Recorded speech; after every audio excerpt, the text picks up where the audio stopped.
بسم الله الرحمن الرحيم الحمد لله رب العالمين وصلى الله وسلم وبارك على سيدنا ونبينا محمد ختم الأنبياء وإمام المرسلين سيد الأولين والآخرين. Alhamdulillah.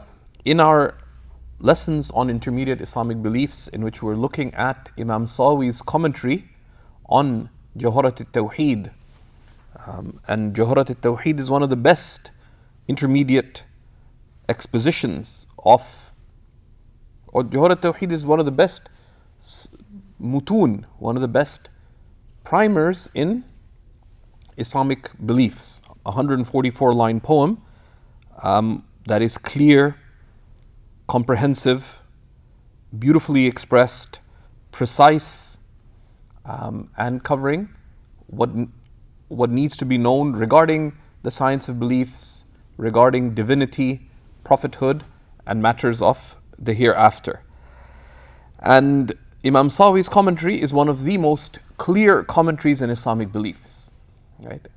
Of the numerous commentaries on Jawhara al-Tawhid, the author alone authored 3, the largest of which is 2,400 pages in the modern print, and his son authored more than one commentary, and many scholars authored commentaries on it because of the reality that this text became a study text and a reference text. That if someone wanted to explain what is the position of Ahl Sunnah on something, certainly amongst the Ash'aris, one of the texts that would frequently be consulted later would be, post Imam Laqqani, would be Jawhara al-Tawhid. And arguably the most authoritative commentary on it is the commentary of Imam Ibrahim al-Bajuri, whose hashia, whose marginal notes on it, Tuhfatul Murid, is the most authoritative commentary because he comes after this great body of scholars who wrote on it, and Shaykh al-Islam Ibrahim al-Bajuri himself is this great reference imam in this science. But Imam Sawi's commentary has a number of preponderating virtues, one of them being the reality that it is clear in its expressions, clear in its explanations. Number 2, it is precise, because Imam Sawi himself is not only a great scholar, but he's also of the later commentators on Jawhara al-Tawhid, and he connects it to the spiritual. Right? He connects it beautifully to the spiritual, and that as well is a virtue, as we mentioned. For those of you who are joining the class new, you can access previous lessons related to this on our playlist on YouTube, and you can register for the class through the Seeker's Guidance Canada page, seekersguidance.org/Canada. There's registration there. Of course, it's free and open, but that will then the team can then reach out to you about the text and the resources, etc. as well. Alhamdulillah. So, in this class, we have been looking at the divine attribute of oneness, wahdaniyah. Omar, just share a link to the PDF in Arabic. Wahdaniyah, divine oneness. And this is the 25th line of the text. We began looking at this attribute, right? قوله وحدانية, and we looked at this being the final of the attributes related to negation, right? And different scholars classify it differently. I was looking at one of the later Maturidi texts, for example. They consider oneness to be related to existence, that Allah exists and is one, and then there's 4 attributes of negation, the other 4. And that's just a matter of classification. And we looked at the negation of the 5 multiplicities, right, last class. And we looked at the issue of the attributes of action, right? The sifatul af'al, and the difference between the Ash'aris and Maturidis regarding that in classification. The attributes, the attribute of divine oneness, wahdaniyah, right? We reached that there are numerous proofs for affirming divine oneness. So he says, so Imam Sawi says in his commentary, rahimahullah ta'ala, وَالدَّلِيلُ عَلَى ثُبُوتِ الْوَحْدَانِيَّةِ بِمَعْنَى عَدَمِ النَّظِيرِ فِي الذَّاتِ وَالصِّفَاتِ. The proof to affirm divine oneness, meaning that he has no similar in his entity, nor in his attributes. So no one has divinity itself. There is no divine entity that besides Allah subhanahu wa ta'ala, and there's none who has any of the attributes of divinity besides Allah subhanahu wa ta'ala. Right? وأما عدم التركيب فتقدم في المخالفة أي للحوادث. As for there not being any, his attributes not being made up of parts, this meaning, we've already seen it when we looked at Allah's being absolutely distinct, the attribute of distinctness. وعدم المشارك في الأفعال, and as for there being no partner with Allah in His actions. And what are the actions of Allah? Allah's actions is al-khalq, is creating from nothing. It's al-ijad min al-adam, it's originating from nothingness. كن فيكون. فسيأتي في قوله وقدرة بممكن تعلقت. That we'll see when he says in later lines, and the divine power relates to all that is possible. وأما عدم التركيب في الصفات, as for his attributes not being made up of parts, فسيأتي في قوله ووحدة أوجب لها, and oneness affirm for these, meaning for these attributes. أما النقل, as for what is related in revelation regarding divine oneness, فآيات كثيرة جدا, there are numerous verses. منها وإلهكم إله واحد لا إله إلا هو, and your God is but one God. There is no God but Him.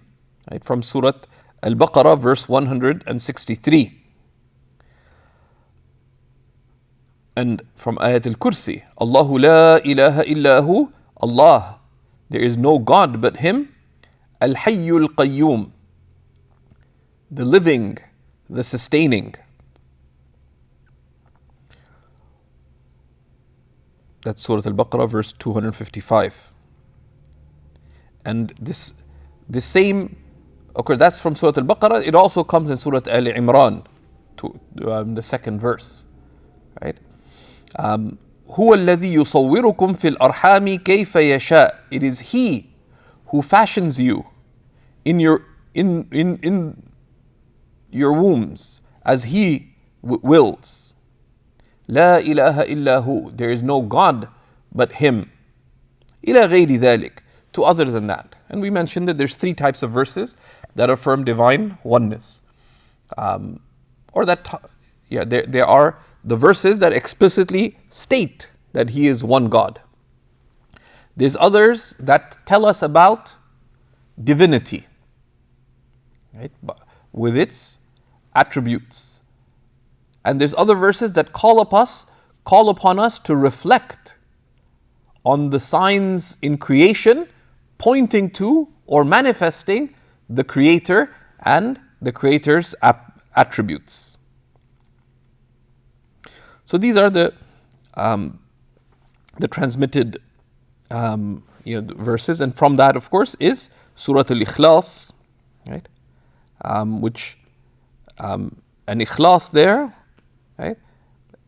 So Surat Al-Ikhlas, right, which the ulama mention that the reason the Prophet ﷺ tells us it is 1/3 of the Quran, because it summarizes the meanings of divinity. because it tells us that Allah exists, that He is one, that He is unique, that He is independent, and it negates all that is negated regarding Allah subhanahu wa ta'ala. And it's understood from it that He is living, He is all powerful, all willing, all knowing. So it is a comprehensive summation of beliefs, right? Surat Al-Ikhlas. And we have an on-demand course related to Surat Al-Ikhlas that we will share a link to, bi'idhnillahi ta'ala. And similarly, Surat Al-Fatihah, right? Surat Al-Fatihah summarizes the meanings of divine oneness, and that's why both divine oneness and the nature of our relationship with Allah subhanahu wa ta'ala and what our slavehood entails, which is seeking and living divine guidance and seeking out of a sense of neediness to God. And then what are the rational proofs for the existence of God? Right? One of the ways Allah subhanahu wa ta'ala tells us about the oneness of God is calling for us to reflect from creation to the Creator. Inna fi khalqis samawati wal ard.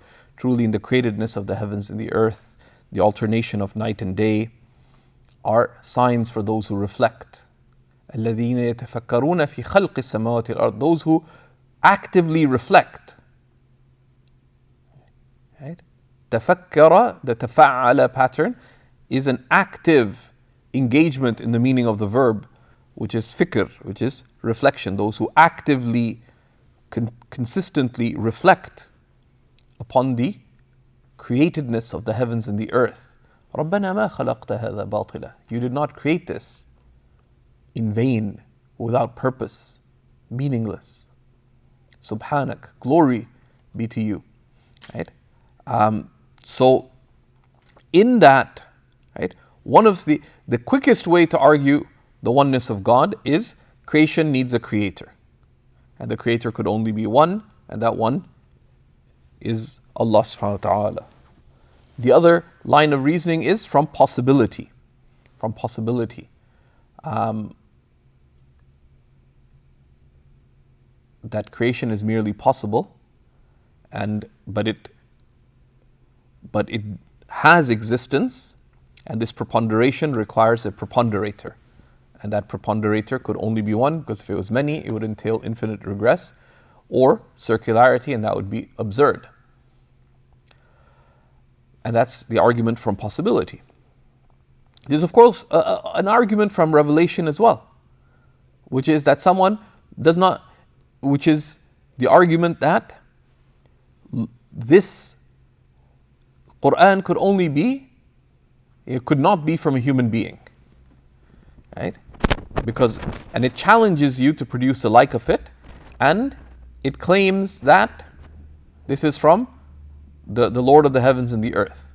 There's a coherence in that claim, but establishing the inimitability of the Quran establishes the truth of that claim. Right? And the various aspects of the inimitability of the Quran take someone to accepting belief in God. Right?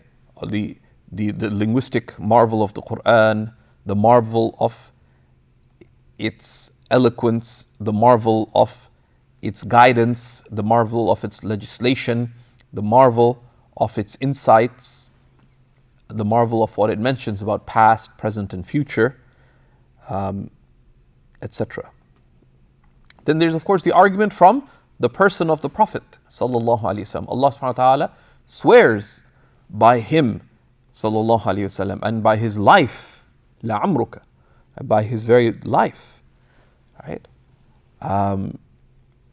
And that if you were to look at the person of the Prophet sallallahu alaihi wasallam, you would recognize that he is a necessarily inspired human, that what he what he has come with and what he has taught and what he has upheld of example is not out of mere humanity, but that he is truthful in his claim that he is the messenger of the creator of the heavens and the earth. So these are multiple lines of argument.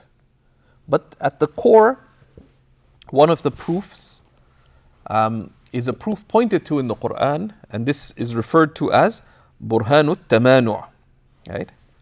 Which is, of course, it presupposes a number of things, right? But this proof, he says, أما العقل فقد علمنا الله تعالى كيفيته بقوله سبحانه لو كان فيهما آلهة إلا الله لفسدتا. Had there been for them, meaning for the heavens and the earth, gods besides Allah, they would have been corrupted.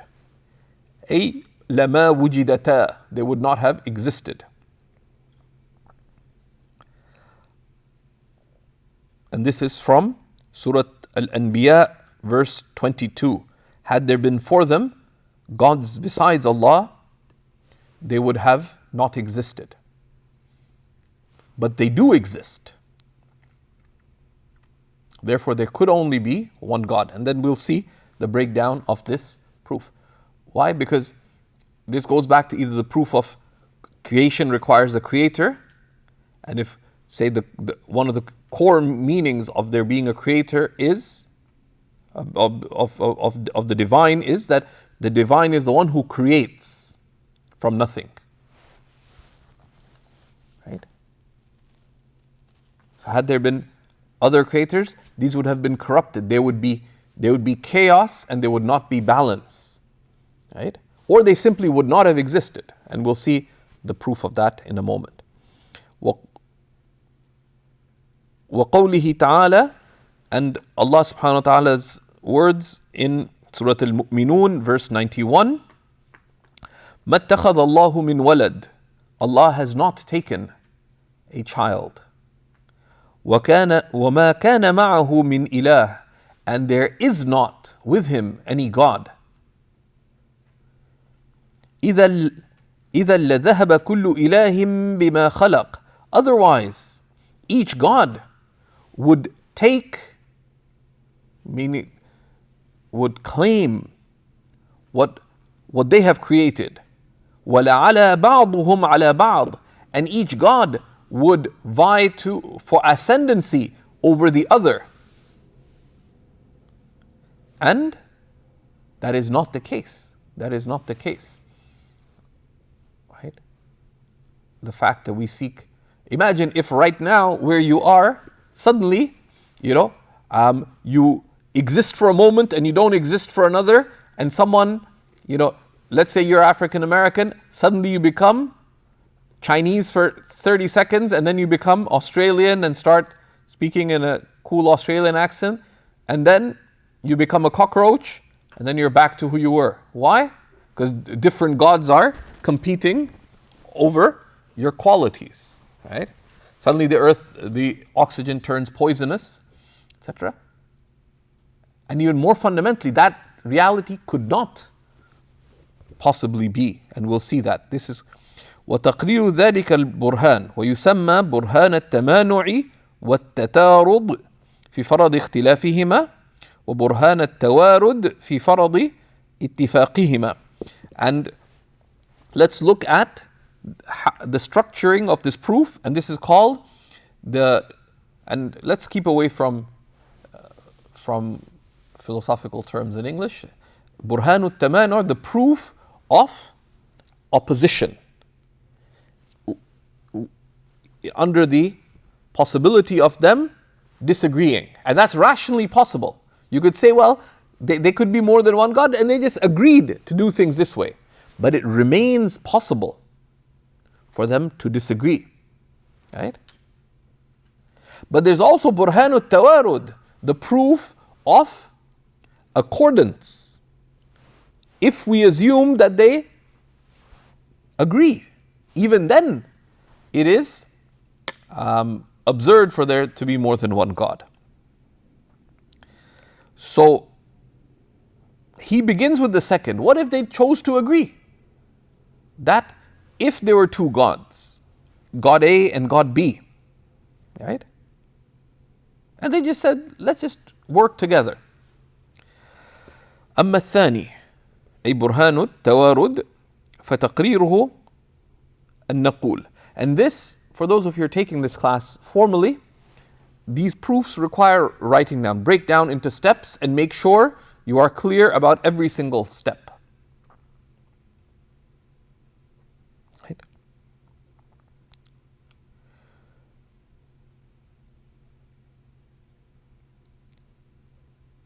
فقال رحمه الله: لو وجد فردان متصفان بالصفات الألوهية. If there were two individuals, two entities, both with the qualities of divinity, uluhiyya, taqdeeran, just, we are making that assumption. وأراد معا إيجاد شيء, and they both willed to originate something.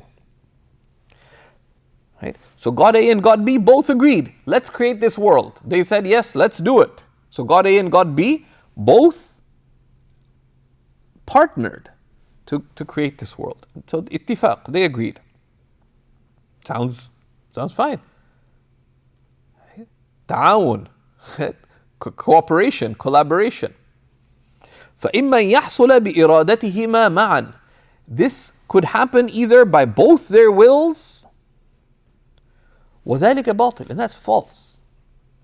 لأنه يلزم عليه اجتماع مؤثرين على أثر واحد, because that entails they're coming together, two effectors on one effect. Right? Two effectors, two effective causes on one effect. وذلك باطل, and that's false. That's false. Any effect only requires one cause. Particularly if we're talking about effective causes, right? That this is what actually, A is what actually results in Y, right? Right? So you only need one will to choose, and you only need one will, and only need one power to originate. Especially if you consider the attributes of divinity, of absoluteness, absolute will and absolute power. That's what divinity is. Right?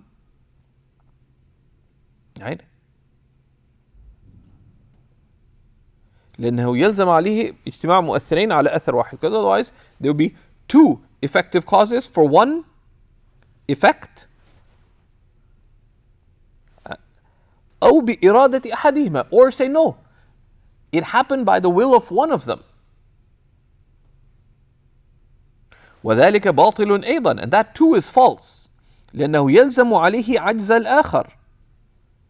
Because this would entail, if it only happened, so they agreed, let's create this world. Okay, you will it. So A willed it, then B is not God. Because he does not have perfect attributes then. But if both are God, if we made the assumption A is God and B is God, both has absolute existence, absolute knowledge, absolute will, absolute power, then if B has incapacity because his will, God B's will did not relate to the creation of the world. It is not God B's power that originated the world, then he has incapacity. God B has incapacity. But both of them share in the meaning of absolute divinity. So if one is deficient, then the other is deficient, and the deficient could not be God. So لأنه يلزم عليه عجز الآخر, because this would entail, if it happened only by the will of one, it would entail that God has some incapacity. ويلزم عجز الأول أيضا, that would entail that the first one, the one who actually willed the existence of the world, has عجز, has incapacity, لوجود المماثلة بينهما, because they share in the meaning of divinity. What is the meaning of divinity? وجوب الوجود, right? والاتصاف بكمال الصفات, and because divinity entails being necessary existence and being characterized by the perfection of attributes.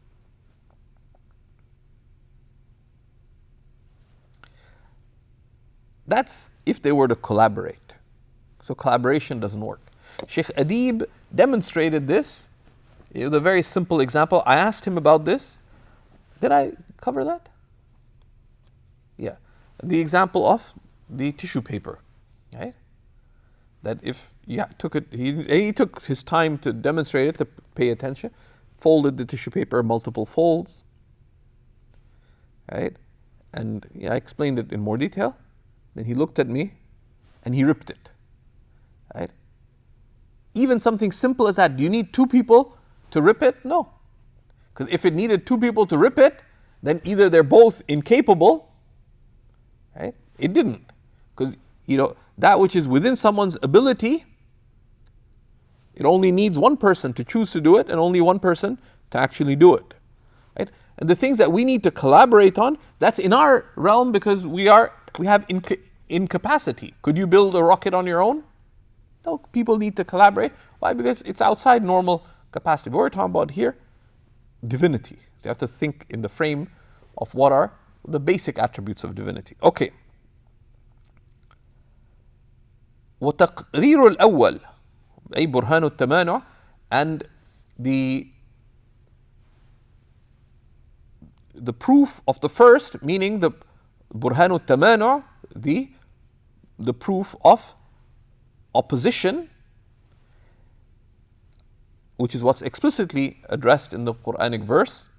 لو اختلفا, if the two gods differed, بأن أراد أحدهما إيجاد شيء والآخر إعدامه. If one of the gods willed to originate something and the other willed to take it out of existence, or for it to remain non-existent, right? So God A and God B.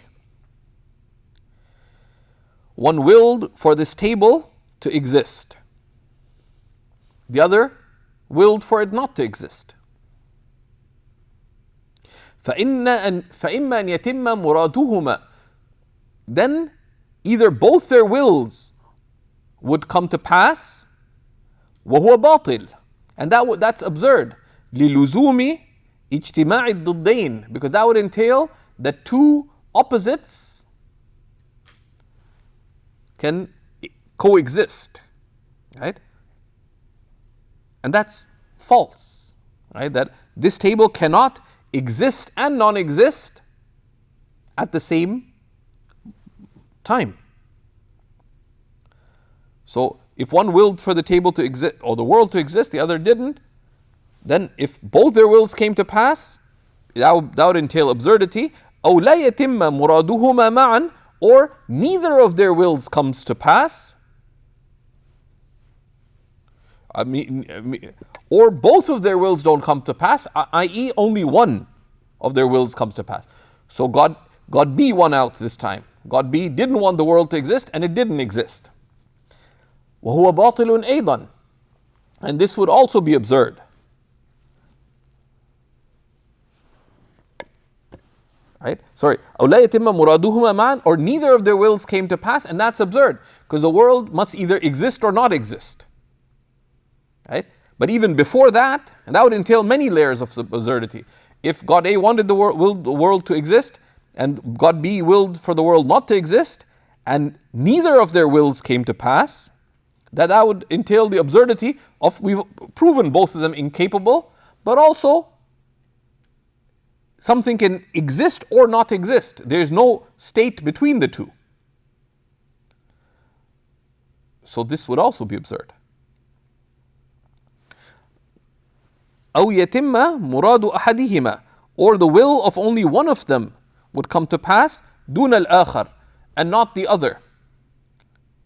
So A willed for the world to exist, B willed for it not to exist, and it did not exist. And this too is absurd. وهو باطل أيضا للزوم عجز من لم يتم مراده. Because this would entail that the one whose will did not come to pass is incapable, right? Has ajz. And that goes against divinity. Right? Because what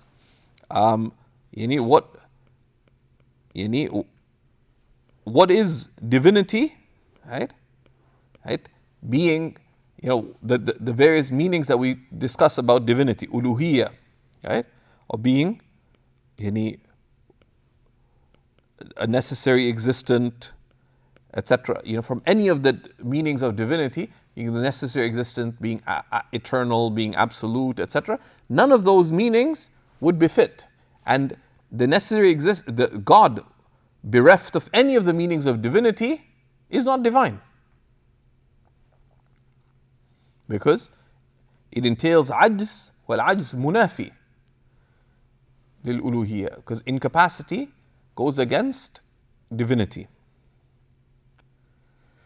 So if only one's will comes to pass, then it would entail that the one whose will did not come to pass, the one who wanted the world to exist but it didn't, if they're incapable, they're not God. للزوم عجز من لم يتم مراده وعجز للزوم وعجز من تم مراده. And it will entail the incapacity of the one whose will did come to pass أيضا as well. لوجود المماثلة بينهما. Because if they're both quote unquote God, then they both share the quality, the underlying quality of divinity. And if one is incapable, the other is incapable. فبطل التعدد. Therefore, multiplicity of the divine is absurd. وثبت الوحدانية. And oneness is affirmed. Right? And right? Because this proof is built upon the idea that both are God. Right? So we have the various, like if you say God is creator.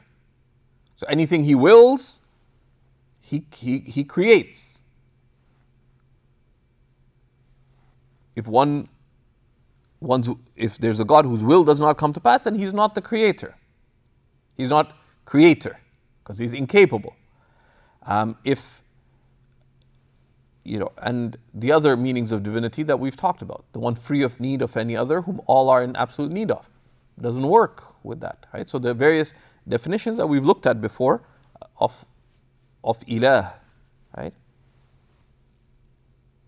And that's why Allah subhanahu wa ta'ala tells us these mafatih لفهم حقيقة الألوهية, the keys to understand the reality of divinity, in these key verses of the Quran. In Ayat al-Kursi, that he is al-Hayyul Qayyum, he is the living, the all-sustaining. In Surat Al-Ikhlas, that he is Ahadun Samad, right? And even more before that, Qul Hu Allah, that he is Allah, right? And that, and many of the theologians took that he there, that is Allah, that the necessary existent is Allah. Ahad, unique. Allahu Samad, and the one named Allah is the independent whom all depend upon. Absolutely. There's no meaning to divinity without these realizations. Right? And the other ways that Allah tells us about him. That's why it's emphasized La sharika lah. He has no partner, because partnership is absurdity, etc. And then he says, وَالْحَقُّ أَنَّ آيَةَ لَوْ كَانَ فِيهِمَا آلِهَةٌ إِلَّا اللَّهُ لَفَسَدَتَا حُجَّةٌ قَطْعِيَّةٌ لَا دَلِيلٌ إِقْنَاعِ. Imam Sawi rahimahullah says that the truth is that the verse that we've previously cited from Surat Al-Anbiya, verse 22, had there been in them other gods besides Allah, they would have been corrupted, is a decisive proof, meaning in itself. Not simply, لا دليل إقناعي, not simply a convincing argument,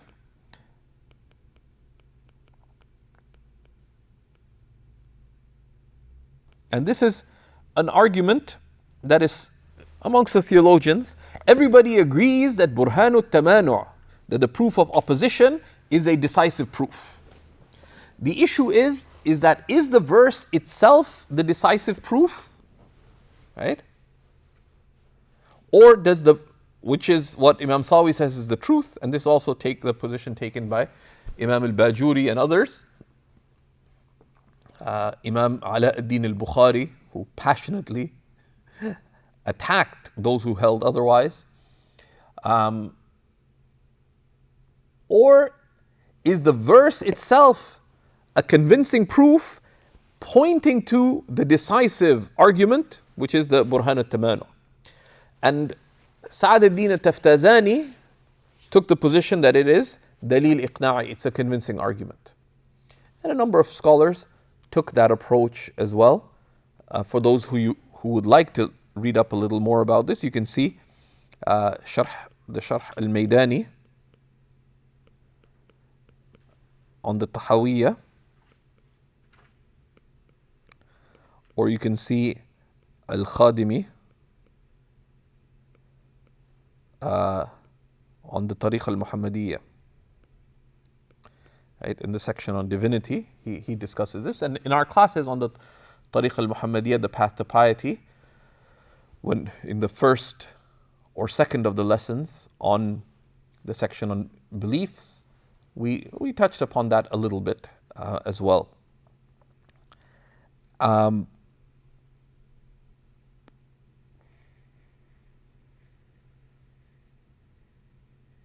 So the difference is one of consideration, is of consideration.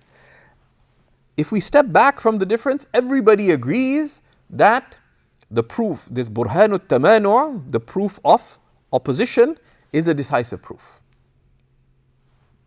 Is the Quranic verse simply making that argument? Or is it convincingly expressed, pointing to the decisive argument? The difference is subtle, right? The fear of saying it's simply a convincing argument pointing to the decisive proof, the fear is that this would could make somebody understand that the proof for the oneness of God is simply convincing. And that's not the case, because those who said it, like Sa'ad al-Din al-Taftazani and others, did not argue that the proof itself, the burhan al-tamanu', the proof of opposition, is not decisive. Right? Everybody agrees on its decisiveness. But the verse itself, is it itself affirming this proof, or is it a convincing argument pointing to that? And part of it goes back to a deep appreciation. What does law mean in Arabic? Right? Had there been, or if. And the illa, because illa in Arabic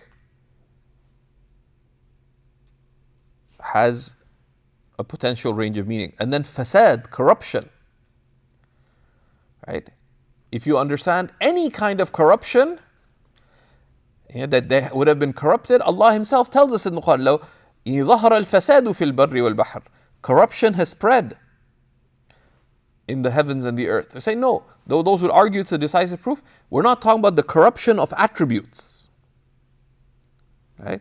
We're not talking about because corruption can be in actions, in qualities, in attributes, or in essence. Right?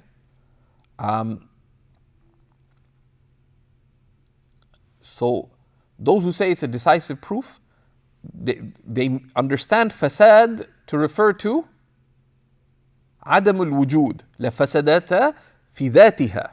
Right? أي فسادا ذاتيا أي بحيث لا توجد. Right? That they would be corrupted in their very essence, so they would not have existed. Right?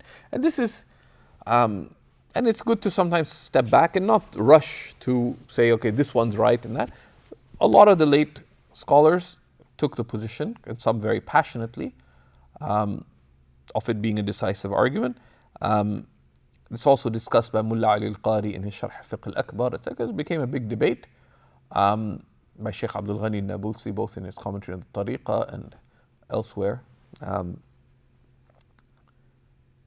many, many others. Alama al-Kashmiri in Fayd al-Bari discusses this, I think in Fayd al-Bari or elsewhere, right? And he actually likes the position of Sa'd. And Sheikh Adib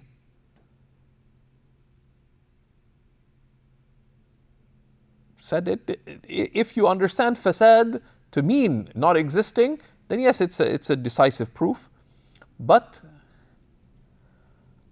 what Sa'd al-Din, he said, what Sa'd al-Din al-Taftazani said is convincing, particularly because fasad requires specification of meaning, right? And also the Qur'an's not there simply to make rational proofs. The nature of the Quranic address, its iqna' is to convince. And the difference between that which is convincing, because that which is convincing combines what is rationally sound and what is rhetorically impactful. Right? And that's why rational proofs in themselves sometimes are sounder than a convincing argument, but they're less convincing because human beings are not simply rational. Right? A lot of people, if you explain to them the proof of Allah's being distinct from creation, it won't resonate. But if there's a, so there at one level there is a decisive proof, the hujja qat'iyya. Then you have a dalil iqna'i, a convincing argument, and then you have a merely rhetorical argument, which is not praiseworthy in terms of conveying guidance, which focuses on emotion. You ask somebody, could God be similar? There's people who say God is like His creation. Astaghfirullah. Say astaghfirullah. Say, can you believe it? A'udhu billah. Says, what does Allah say? Laysa kamithlihi. Say, oh, laysa kamithlihi shay. There's nothing like unto. Says, so when we hear that, what do we say? We say astaghfirullah. Did I make any argument there? No. But that, for a large percentage of people, that is more impactful than the sound rational argument. But the dalil al-iqna'i, the convincing argument, is distinct from the merely rhetorical, because it's rooted in sound reason, in a manner that's rhetorically impactful, that calls a person towards right response. And it is done with positive influence, right? With positive influence, that is done out of nusх, out of commitment to truth and seeking good for the other, right? Anyways, كما قيل, right? It says, as has been said, unlike what some people said, it's a dalil iqna'i, بل في التبصرة, right? تبصرة الأدلة, one of the great works in Maturidi Theology. إن هذا القول كاد أن يكون كفرا. And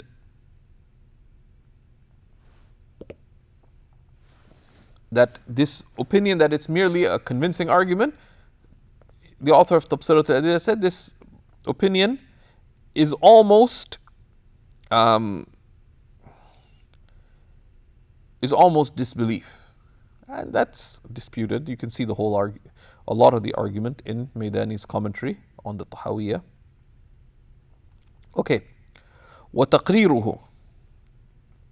Okay. Now what is this Quranic verse? Had there been for them gods other than Allah, they, meaning the heavens and the earth, would have been corrupted, meaning they would not have existed. تقريره, the breakdown of this proof is لو تعدد الإله لم تتكون السماوات والأرض. Had there been more than one God, the heavens and the earth, meaning al-wujud al-mumkin, right? Possible existence would not have been originated. لأن تكونهما إما بمجموع القدرتين أو بإحداهما والكل باطل. Because their originating, meaning they being willed and then brought into existence, could either be through two powers, i.e. two wills and powers, and two powers, or by one will and power and not the other, and both are absurd, as we have taken previously.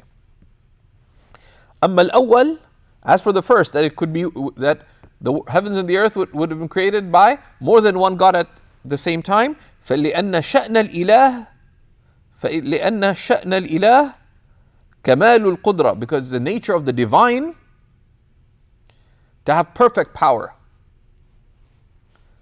فإذا توجهت قدرته لشيء أبرزته, because therefore if any who has an attribute of divinity directs their power to a matter, they would originate it. That's what power does. So therefore, there being two originators for it together would be absurd, as we have seen. وَأَمَّا الْآخَرُ, and for the other, that it happened by the power, the will and power of one, and not by the will and power of the other.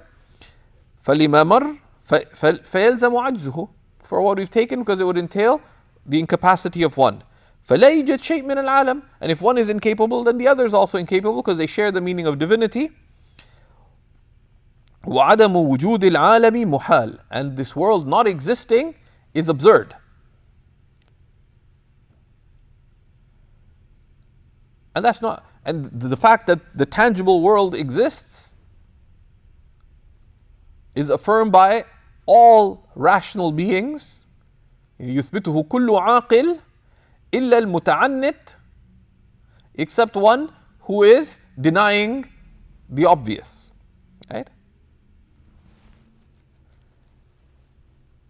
Or as-sufistaiya, or sophists. Right? Who either doubt reality, or say reality is relative, or reality is unknowable, right? These various things.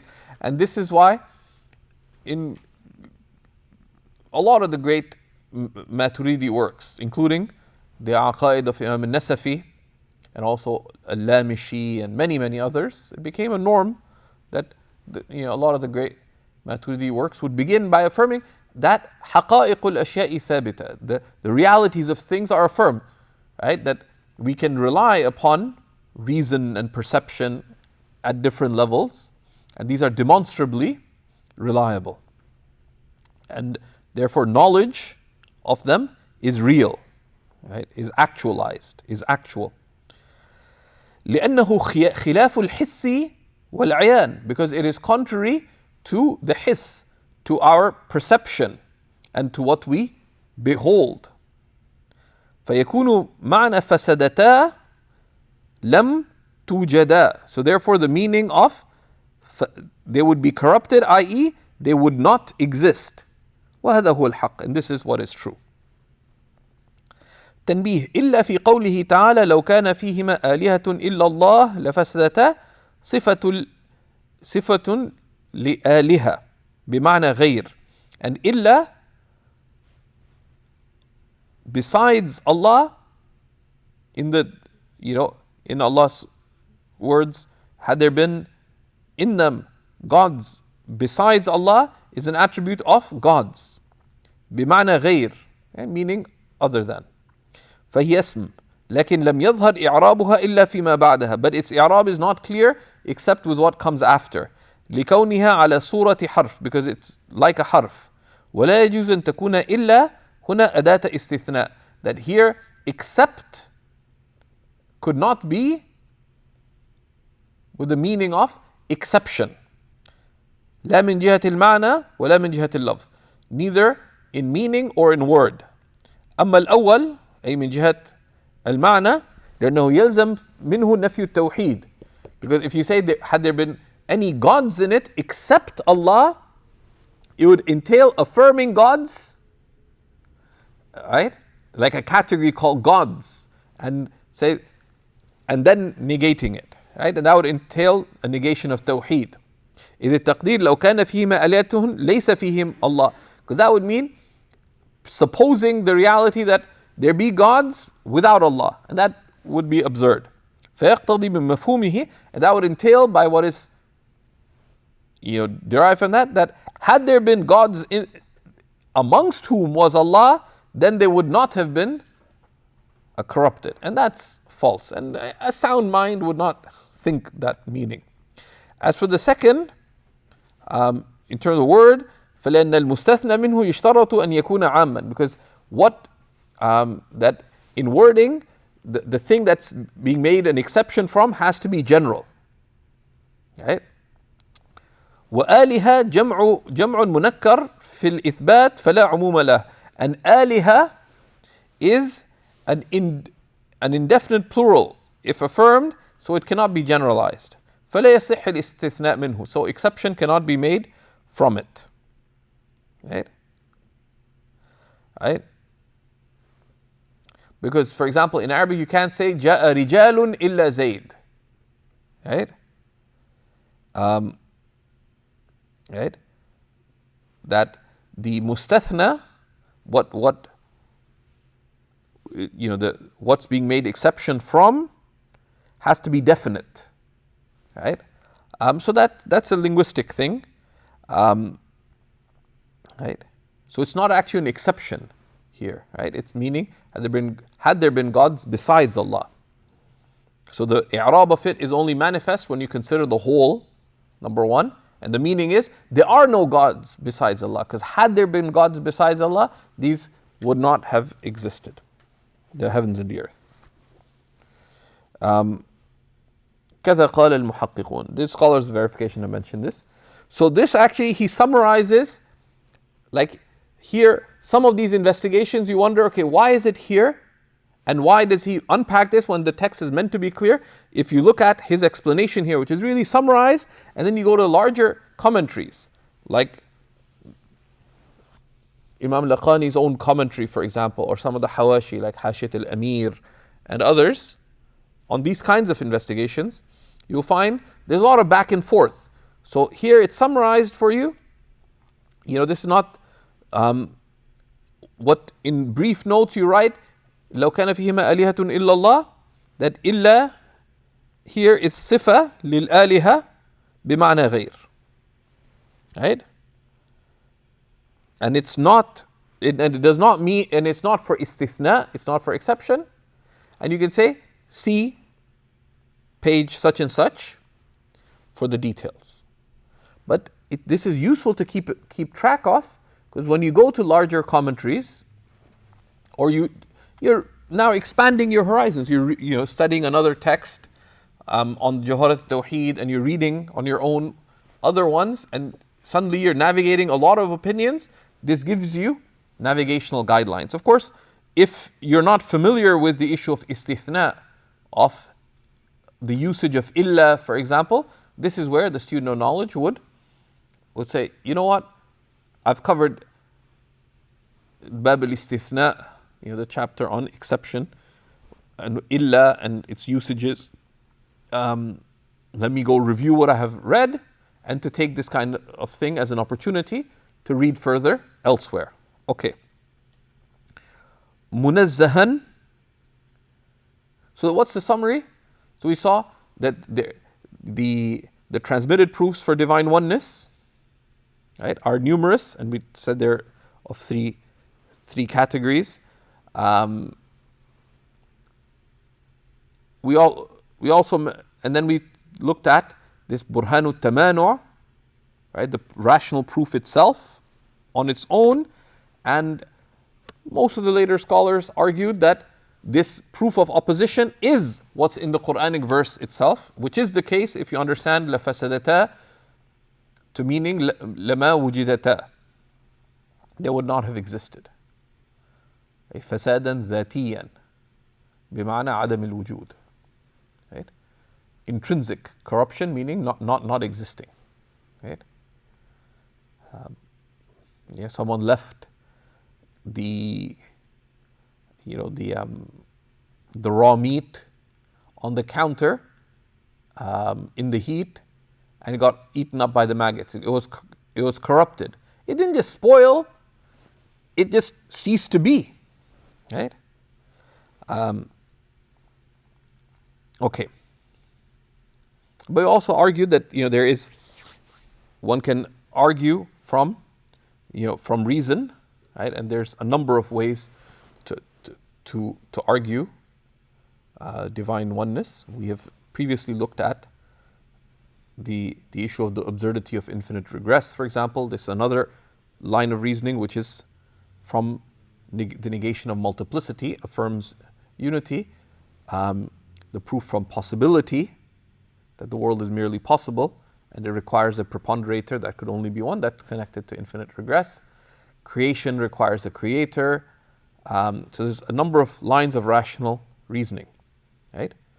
Then there's the revelational proof, right? The truth of the Quran, and the Quran affirms the oneness of God and points to it and argues it, and from the coherence of the argument and the undeniability of it being from God.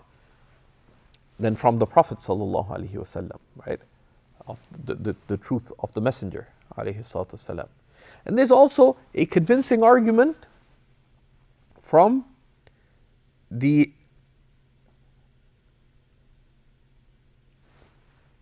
argument, the akhlaqi argument, right? And that's not a rational proof necessarily, but that وَالْعَصْرِ إِنَّ الْإِنسَانَ لَفِي خُسْرٍ, by time man is indeed in loss, right? So many people become Muslim, and you say, why would you become Muslim just because they're good people? That would mean that if you see bad Muslims, you stop believing? No. But it is a rational thing that the nature of the human condition is loss. Right? You're going to die. Right? And now, with the current events, a lot of people are freaked out about that. Right? That's the nature of the human condition. It's loss. Absolute loss or relative loss. But there is an argument for loss prevention. Right? Trump's been trying to argue about all these different vaccine, all these cures and stuff, and his own medical experts are arguing against him. But there's a case that if it could work, at least investigate, check if it does. Right?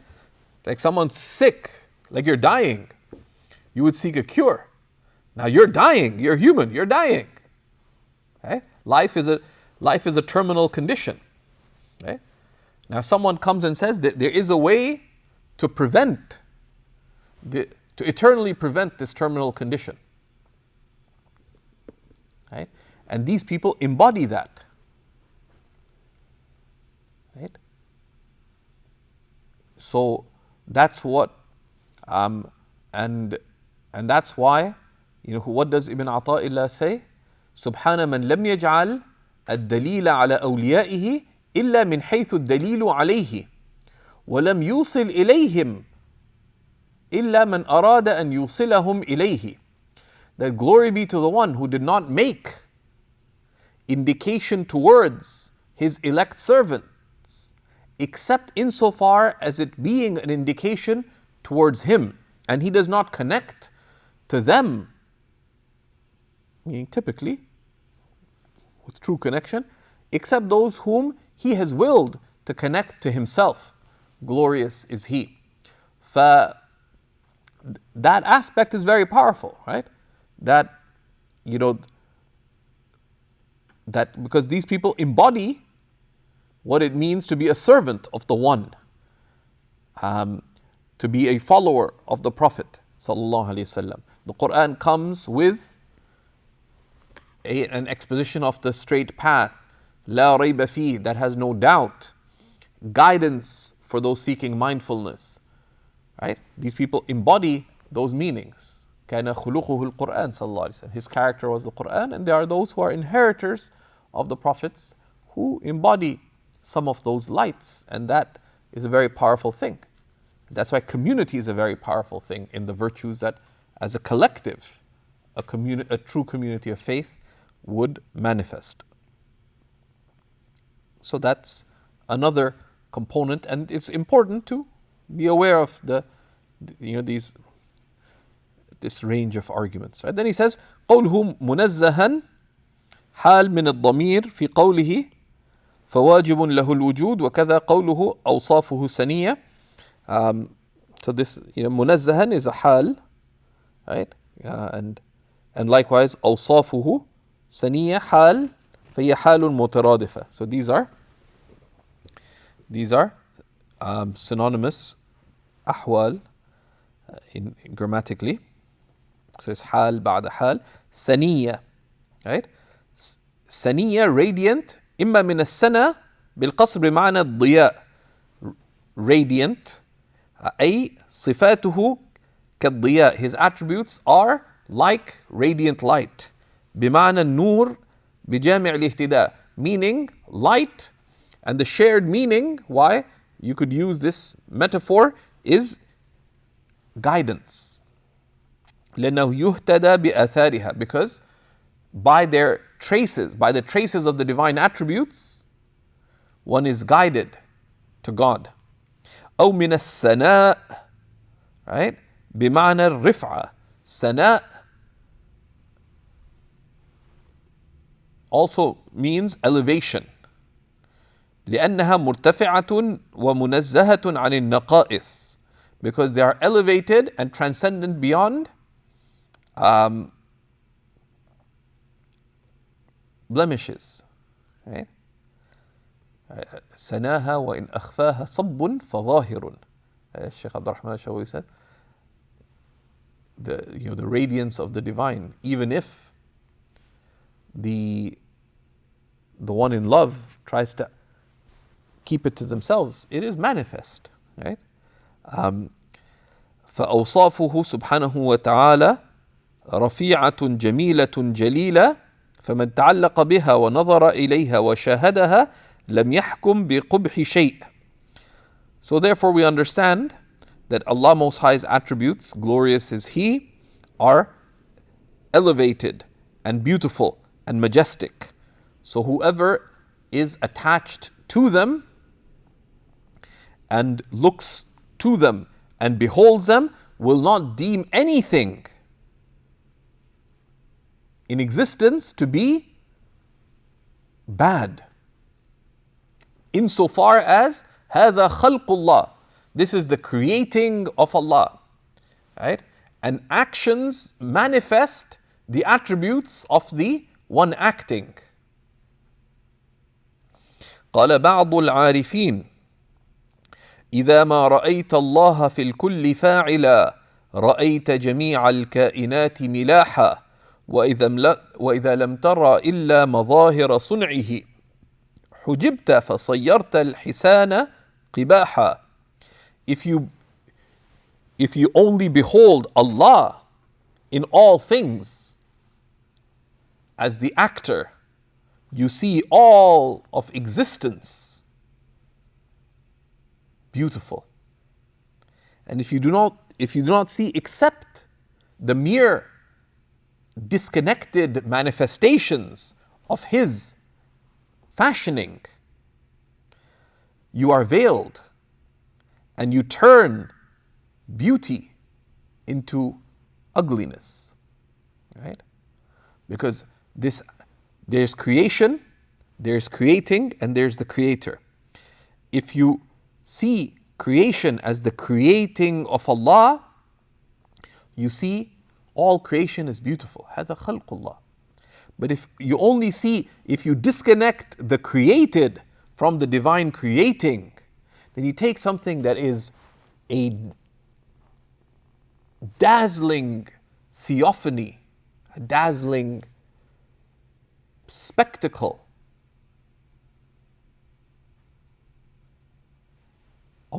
of divine self-manifestation, okay, right? Before which one would be humbled and crumble in awe, yet be elevated in ecstasy and in love. Instead, you see it as beautiful, as you see it as ugliness, right? And there are very sad manifestations that poets affirm the highest of meanings, but sometimes the lowest of meanings as well. One of the poets, and he's a socialist poet and very eloquent, but he wrote this very sad poem in Urdu that I used to imagine that life was about love and the beauty of the beloved, and that there's no meaning in this life but this love. He said, but that wasn't the case, and that's not how things were. So don't ask for me, O beloved, love like that first love. Then he starts talking about how he perceives the world, that this world, rather than manifesting beauty, is lives that are bought and sold, prostituted and crushed in the marketplace of the material, and there's oppression and dirt and vileness and ugliness. It talks about all these things. So it was not about love, and it was not about the beauty of the beloved. So don't ask me for a love like that first love. Of course, the answer to that, if I were a poet, would be that you find the divine with those brokenhearted. You find the divine with the sick and the downtrodden and the needy. You find the divine both in the manifestations of beauty and the manifestations of majesty. You find divine mercy by being merciful to those in difficulty. Those in difficulty find the divine by responding to the difficulty in accordance with the eternal good pleasure of the Creator who has promised them eternal reward for good response, right? A moment's pain and eternal bliss is beauty itself. The pain itself is beauty. As Shaykh Abdurrahman al-Shaghuri, when asked about his sickness, he says, "Kufuful habibi ma ahlaha." The slaps of the beloved, how sweet they are. Then he says in line 26, عن ضد أو شبه شريك مطلقة ووالد كذا الولد والأصدقاء. Transcendent from opposites or similars or partners, absolutely, and from parent or child or friends. So this is very straightforward. قوله عن ضد متعلق بمنزها والضدان هما الأمران الوجوديان اللذان بينهما غاية الخلاف. فلو كان لله ضد في ذاته أو صفاته لم يكن واجب الوجود والقدم والبقاء إلى آخره. فكل صفة من هذه الصفات تنفي الضد. So now there's a number of words for opposition in the Arabic language, right? So you have ضد and nadir, right? So a ضد, an opposite, are two existent matters, two existent meaning two affirmative states that are in complete opposition to each other, right? And there's rules related to the dan, and here Imam al-Bajuri summarizes different types of opposition, and you can see them under his commentary on this line in Tuhfatul Murid. And that would be very good for any talib ilm, and inshallah you guys can submit that to me. I just write them out and try to understand them. If you can diagram them, etc., it is of benefit. Right? فَالضِّدَّانِ لَا يَجْتَمِعَانِ. Two opposites cannot be found together. Right? Such that if one is found, the other could not be found. Right? So Allah does not have an opposite. فلو كان لله ضد في ذاته وصفاته لم يكن واجب الوجود. For if Allah Most High had an opposite in His entity or His attributes, He would not be the necessary existent, and He would not be necessarily eternal, necessarily everlasting. So each of these attributes negates there being an opposite for the divine. Right? أو شبه, or a similar.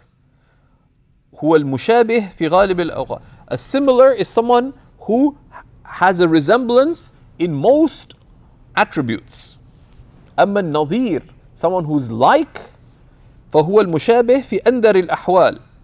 As for a similar shares most attributes, the mushabih, The Nadir is someone who is like, is the one who shares even the most minor of attributes. Wal Mathil, and the one who is exactly like, so you have Mushabih, and who shares the general attributes, and the Nadir, who is like, and the Mathil, who is exactly like, who the one who shares all qualities. وتقدم أنه مخالف للحوادث, and we've already taken that Allah is distinct from all originated things. فلا شيء يشبهه ولا يناظره ولا يماثله. So there's nothing that is similar or like Allah in any way, general or absolute. قوله شريك مطلقة, or a partner absolutely. أي في ذاته وصفاته وأفعاله. He has no partner in his entity or his attributes or his actions. وتقدم برهان ذلك, and we've taken the proof of that when we said قيامه بالنفس وحدانية, his self-subsistence and his oneness. قوله والد, and a father, أي منزه عن كونه ناشئا ومنفصلا عن غيره. That Allah is transcendent from being originated from and derived from other than him. لأنه حينئذ يكون غير واجب الوجود, because if God had a father, he would not be necessarily existent. مماثلا للحوادث, then he would be like originated things. مع أنه ثبت وجوب وجوده, but we've already taken that he is the necessary existent. ومخالفته للحوادث, and we've taken that he is absolutely distinct from originated things. قوله كذا الولد, likewise a child. أي فهو منزه عن الولد لكونه مخالفا للحوادث. He is transcendent beyond having children. Why? Because he is absolutely distinct from created things. Because any meaning of childhood, which is one was connected to another and then born out of them, right? That relates to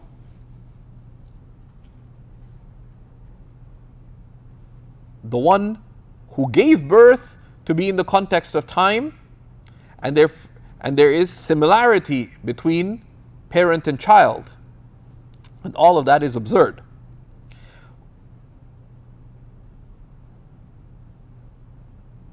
Right? So we do not say that humanity are the children of God, but the Prophet ﷺ did say, Al-Khalqu iyalullah, children are the dependents of God. Right? And the most beloved to them, to God, are those of most benefit to his dependents. Right? And that meaning of dependence is haqiqatul iftiqar. They are in absolute need of Allah, and he is their Rabb, and he is their caring sustainer.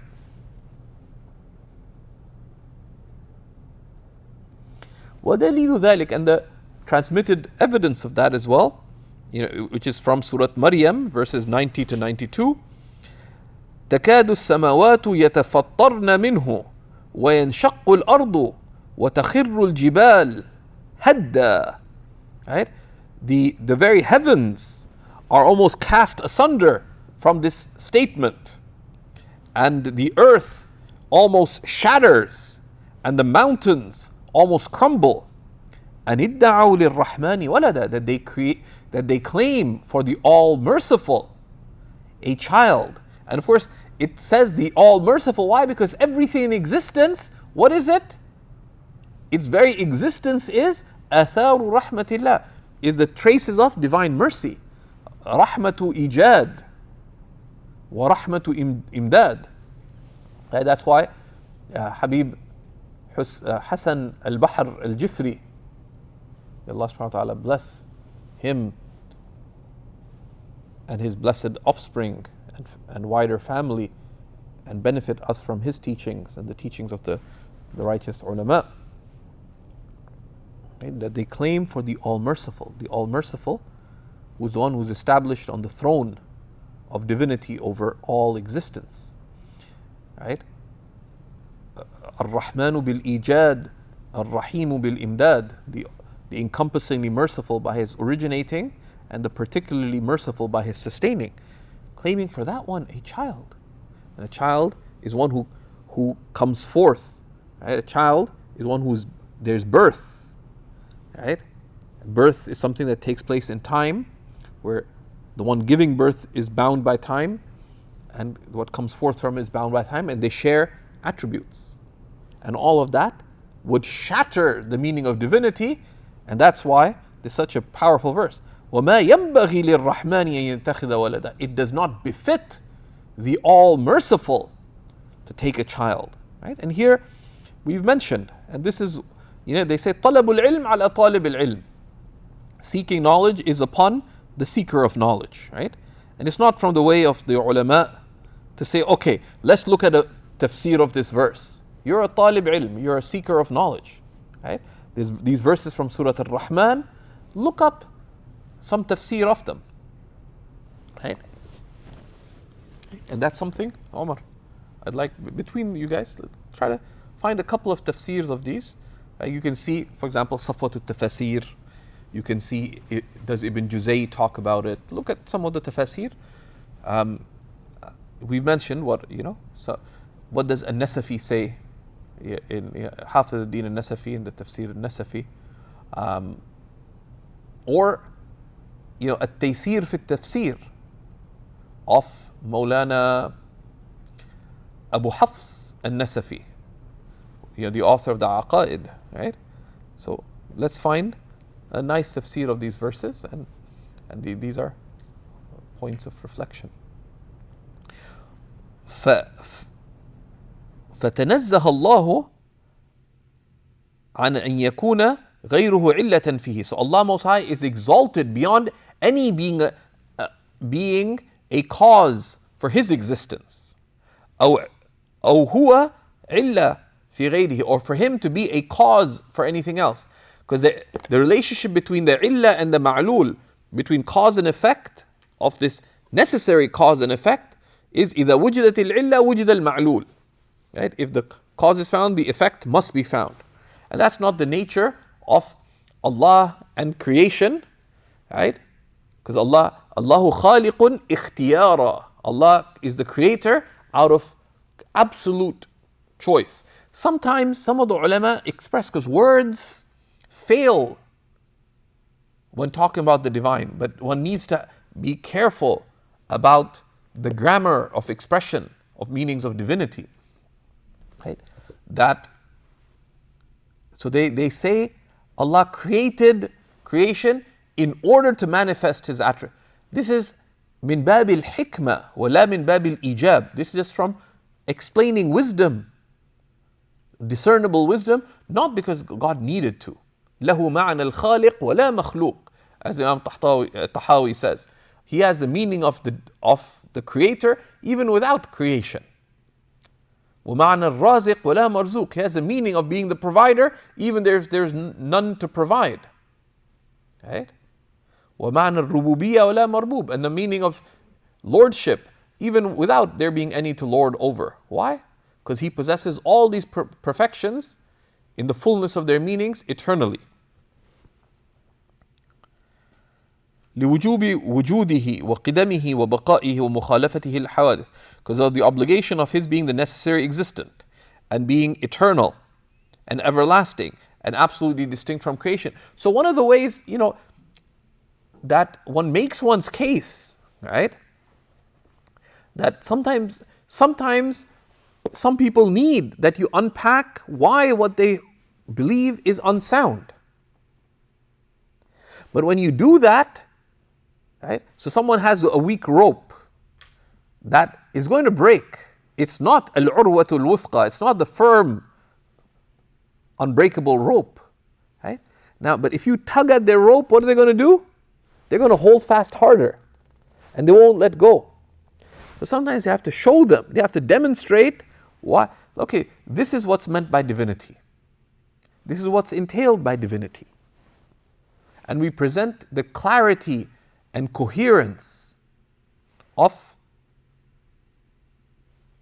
what the Prophet has come with, and how that is light that the intellect admits and the heart yearns for. That is the truth. So that makes it easier for someone to recognize the weakness of their own, what's within. وَمَا عَلَيْنَا إِلَّا الْبَلَاغُ الْمُبِينُ. Our duty is but to convey clearly. So one of the dangers of theology sometimes can be that don't just use it to argue, even with disbelievers. That, okay, if I disprove them, they'll believe. No, if you disprove them, you'll just put them down. But the point, that's why Imam Abu Hanifa forbade his own son Hamad, who's one of the transmitters, one of the two main transmitters of his fiqh al-akbar. Because many transmitted it from him, but the two main transmissions of him and I believe Abu Muti' al-Balkhi. So his son asked him, why, O father? And Abu Yusuf asked as well. He says, because when we used to argue with others, it was in order for them to come to the truth. When you argue, you simply want to put another down, and being pleased with the disbelief of another would itself be disbelief. Right? Okay. And transcendent from friends. Right? So of course, one point about there not being a similar, etc., is having the right understanding of the devil. Right? Right?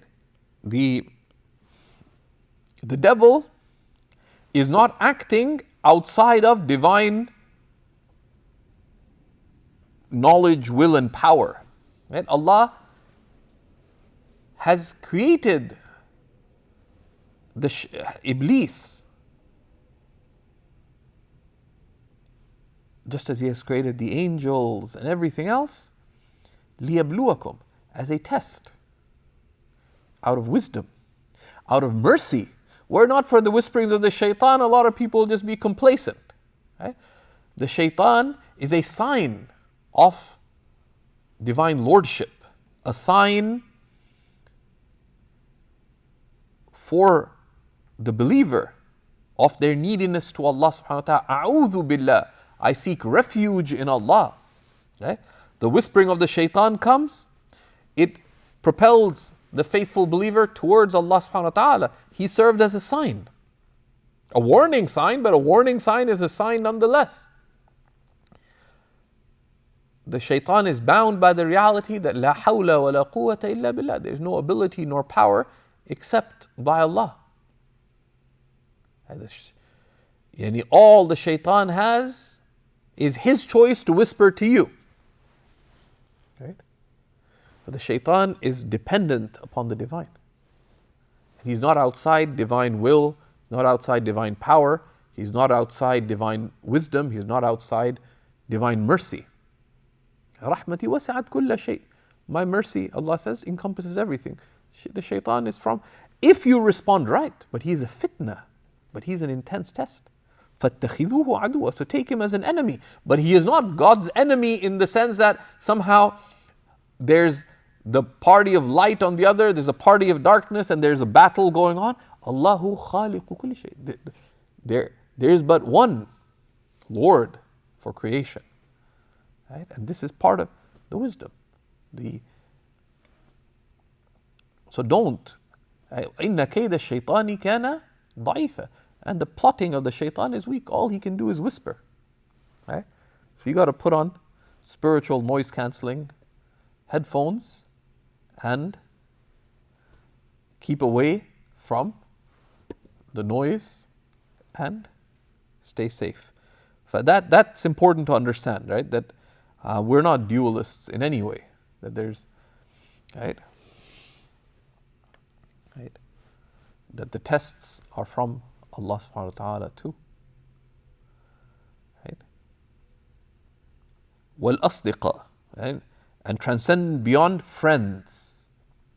Now of course we say the awliya, the elect servants of Allah, right?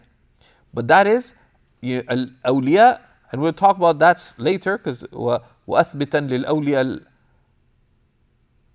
الْكَرَامَةِ, we'll look at the elect servants of Allah later in the text, and it's coming, and you can read ahead if you'd like. Right? مَنْ تَوَلَّى اللَّهَ فَتَوَلَّاهُ اللَّهُ. Those who truly care for God, so God truly cares for them.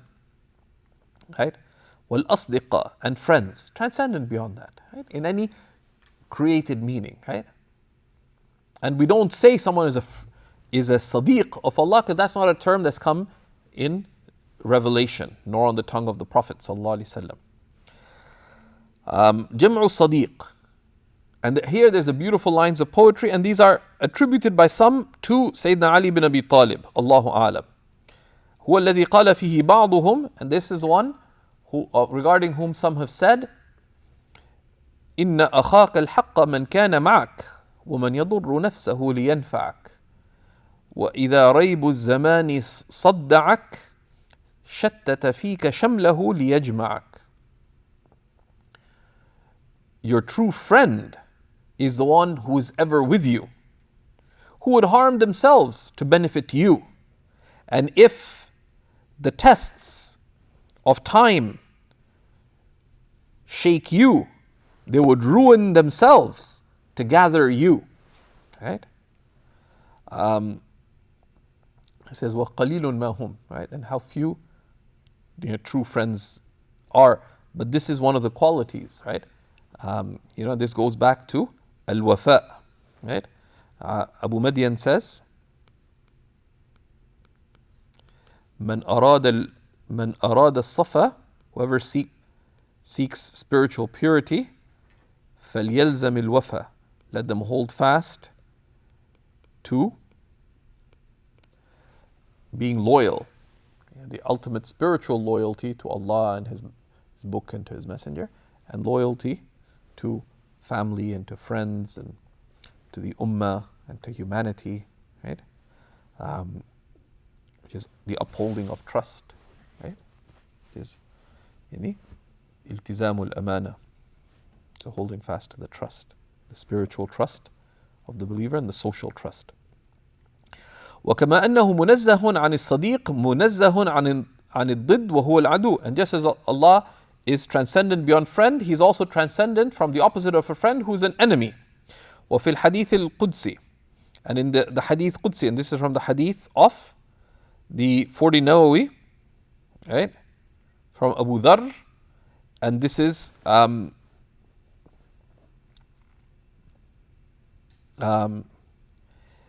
this hadith is contiguously related by Damascans, right?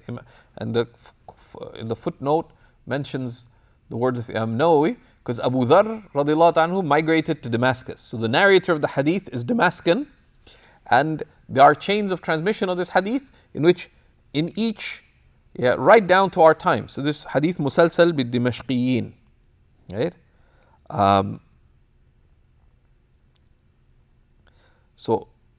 And it's an amazing hadith that has many lessons. يا عبادي إنكم لن تقدروا على ضري فتضروني. O my servants, you will not be able to harm me, such that you harm me. ولا نفعي فتنفعوني. Nor do you have the capacity to benefit me, such that you can truly benefit me. فلا يصل له من أحد ضر ولا نفع. There is no benefit nor harm that can reach him from anyone in any way. أما قوله تعالى فأولئك مع الذين أنعم الله عليهم من النبيين والصديقين. As for Allah subhanahu wa ta'ala's description, so these shall be with those whom Allah bestows His great favor upon of the prophets and the Siddiqeen. Siddiq, the term Siddiq is of the true friends of God, right? That's one way of translating it. The Siddiq is an emphatic form from sidq, of being true, right? Mukhtar Holland translated Siddiq as a champion of truth, right? Or others translate as of the veracious, or of the very true, right? Of the most true servants. So what is meant by a Siddiq? Those who are most true, right? Or literally, of true friends of God. فَمَعْنَاهُ الْمُخْلِصِينَ فِي عِبَادَتِهِ وَحُبِّهِ. Right? This is a beautiful definition of a Siddiq. Those who are truly pure in devotion to Allah and in love of Allah. Right? وقوله تعالى يوم يحشر أعداء الله إلى النار. The day when the enemies of God are resurrected to the fire.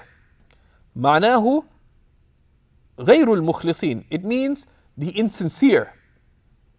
فالصديق هو المخلص. So the friend is the one who is sincere. والعدو ضده. And the enemy is the opposite. وهو غير المخلص, meaning the insincere, the untrue. والمولى منزه عن الصديق والعدو بالمعنى الأول.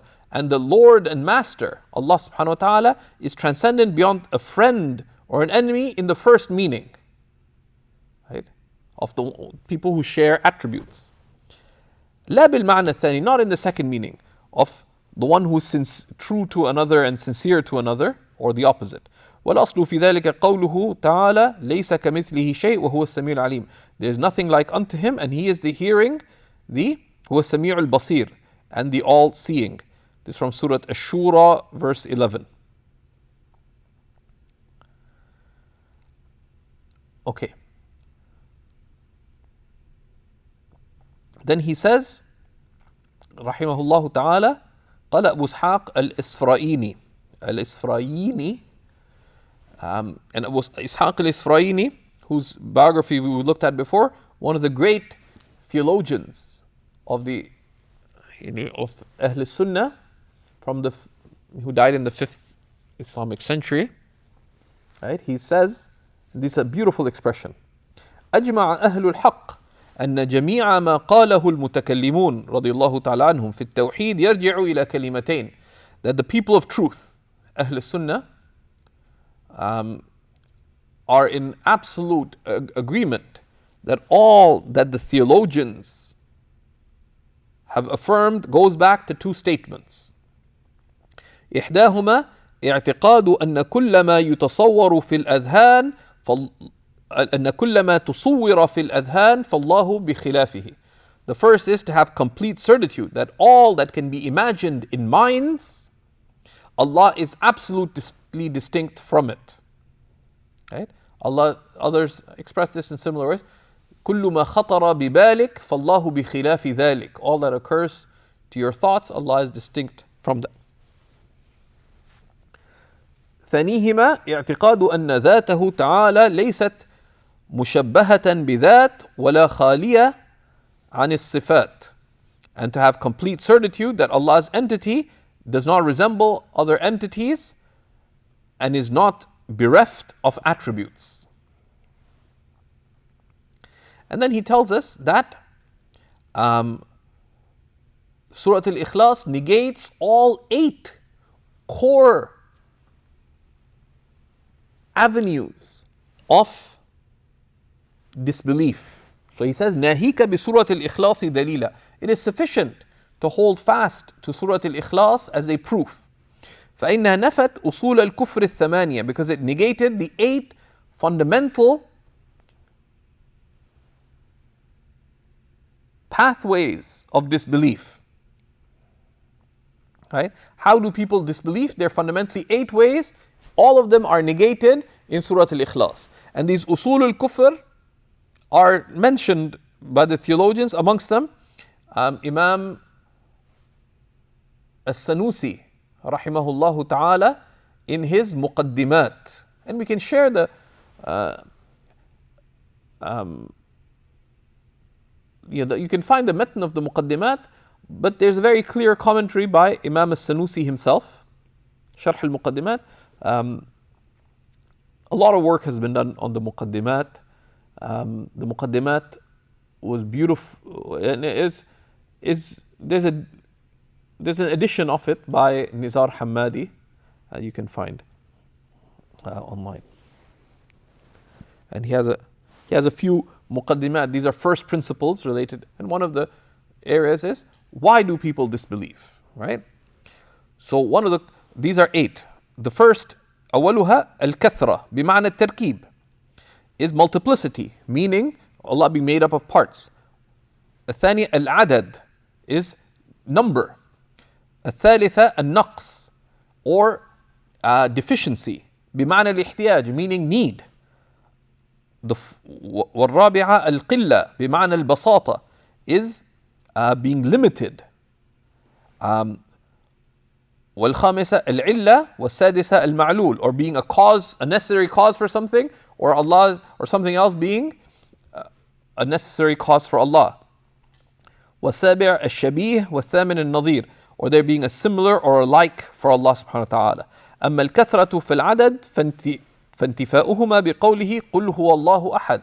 As for the negation of multiplicity and number, these are negated by Allah saying, say He is Allah, the one and unique, أحد. أما النقص والقلة, as for deficiency or limitedness, this is negated by Allah saying, Allahu Samad, Allah is the independent, whom all depend upon, as-Samad. أما العلة والمعلول, as for nothing being a cause for Allah and Him being not, His not being a illah for anything else, a necessary cause, بقوله لم يلد ولم يولد, is by Allah saying He neither gives birth to, so He is not the necessary cause for something else. He is the creator, He is the originator, من غير إيجاب, without necessity of His doing so. And we've taken, if you remember, from our classes on شرح الخريدة, ومن يقل بالطبع أو بالعلة فذاك كفر عند أهل الملة. Whoever says that there's necessary, that things by their natures must have effect, or there's illah, there's a relationship of necessary causality, that if A is found, B must be found, that is disbelief. والشبيه والنظير بقوله ولم يكن له كفوا أحد, and there is nothing like unto him, negates both similar and like. تتمة, a completing investigation. He says, في آية ليس كمثله شيء سؤال مشهور. There's a famous question in the verse, there's nothing like unto him. وهو أن الجمع بين الكاف والمثل يوهم محالا في حقه تعالى لأن الكاف بمعنى مثل والنفي إنما سلط عليها وهو باطل. Right? That this verse joins between the kaf of which means like, and the mithl, which means like, which would entail a double negation, which is an affirmation, which would be absurd for with respect to Allah subhanahu wa ta'ala, because a negation of a negation is an affirmation. But this is false for two reasons. أحدهما أن المقصود من الآية نفي مثل ذاته, because what is meant by the verse is negating the like of his entity. لا نفي مثل مثله, it's not negating the like of his like. والآخر أن مثل المثل يقتضي إثبات المثل وهو محال, because affirming the like of the like entails affirming the like, and that would be absurd. أجيب بتسعة أجوبة. There's 9 responses to this, right?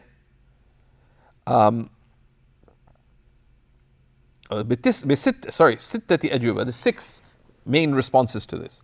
أحدهما أن الكاف زائدة لغير التوكيد. That the kaf is زائدة. The kaf is extra, right? Not for emphasis. So it means ليس مثله شيء. There's nothing like him, and the kaf is extra, and that's lexically, that's one possibility in the Arabic. الثاني أنها مؤكدة لنفي الشبيه. The second, that the kaf ليس كمثله, the kaf is extra, is زائدة, and it fulfills the rhetorical purpose of greater emphasis. أي انتفى المثل انتفاء مؤكدا, that we negate the similar with an emphatic negation. لا أنه من نفي المؤكد, it is not negating the emphasis. الذي هو مثل المثل, which is the like of the like, حتى يتوهم بقاء المثل.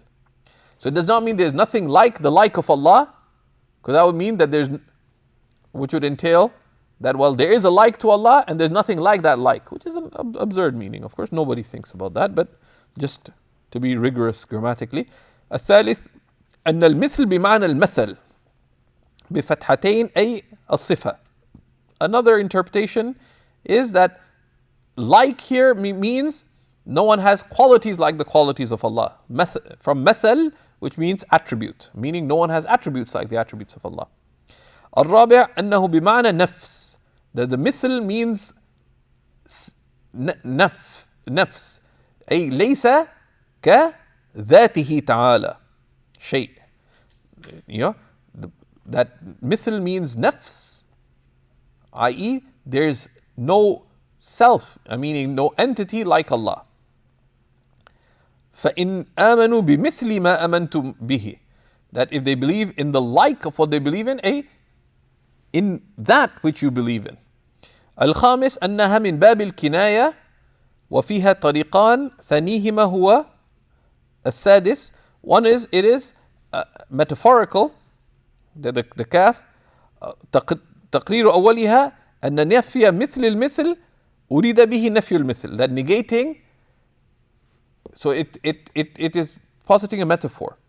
So that negating the like of his like is a negation of the negation, is a negation of his likeness. لأن المثل المثل لازم للمثل, because there's none like the like of Allah,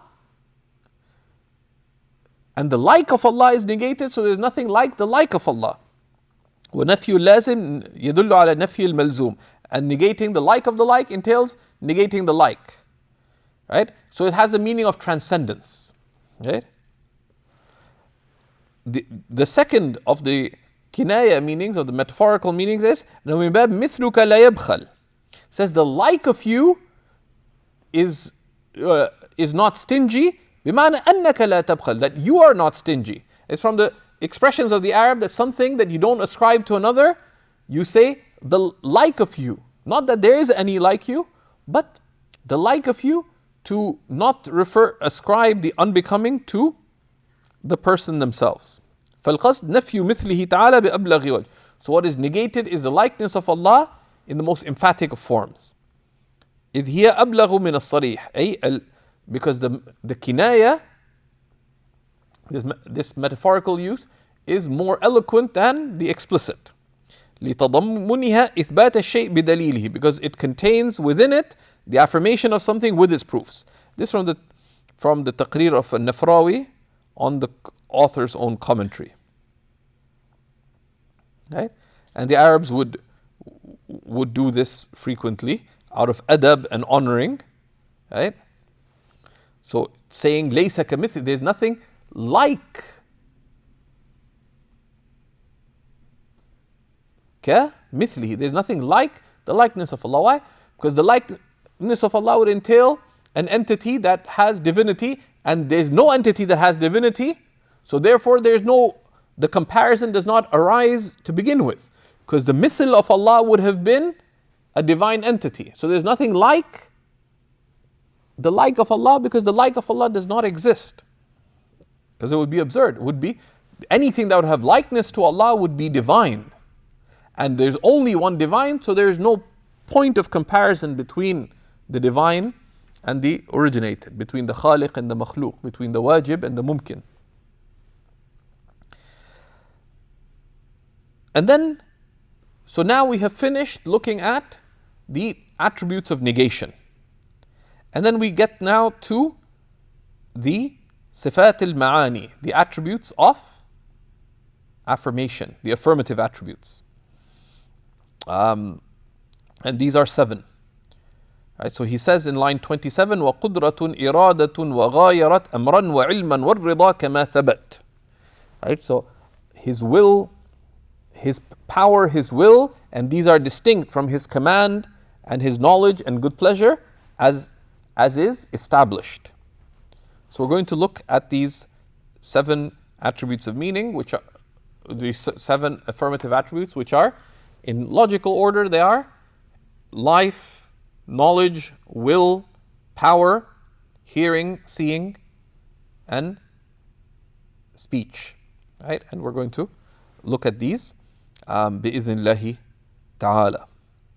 So he begins first by telling us about the affirmative attributes, and he gives us a definition of what an affirmative attribute is and how it's distinct from an attribute of negation.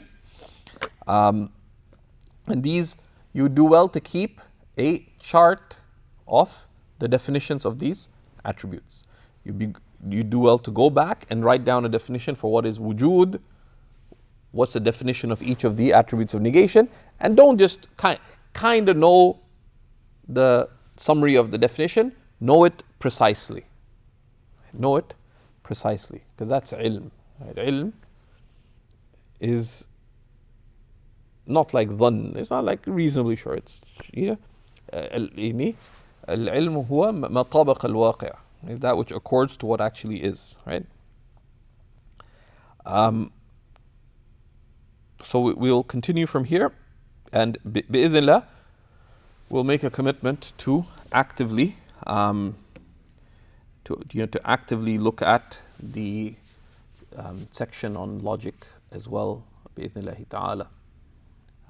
وصلى الله على سيدنا ونبينا محمد وعلى آله وصحبه وسلم والحمد لله رب العالمين.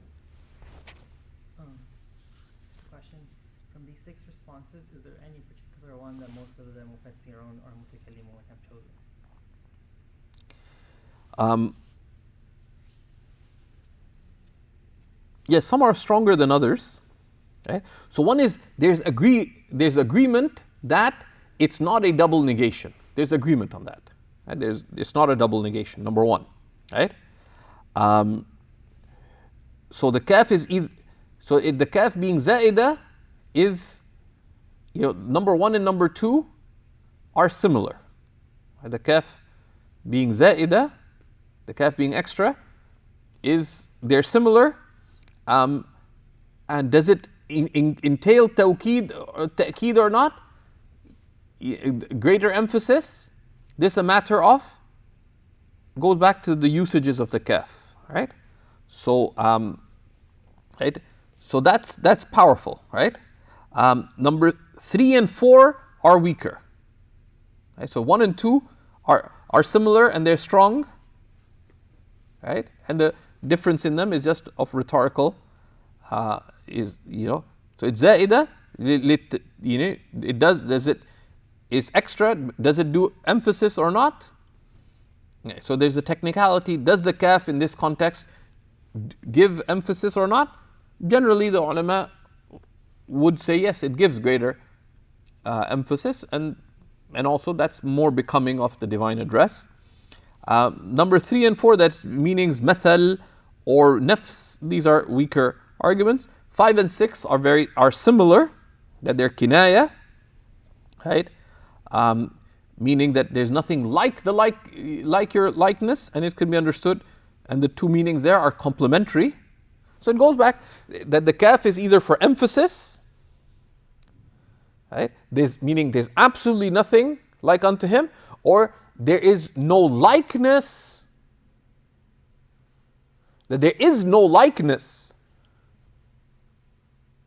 to Allah, right? Right? There's no likeness to Allah because the mithl itself is absurd. Right?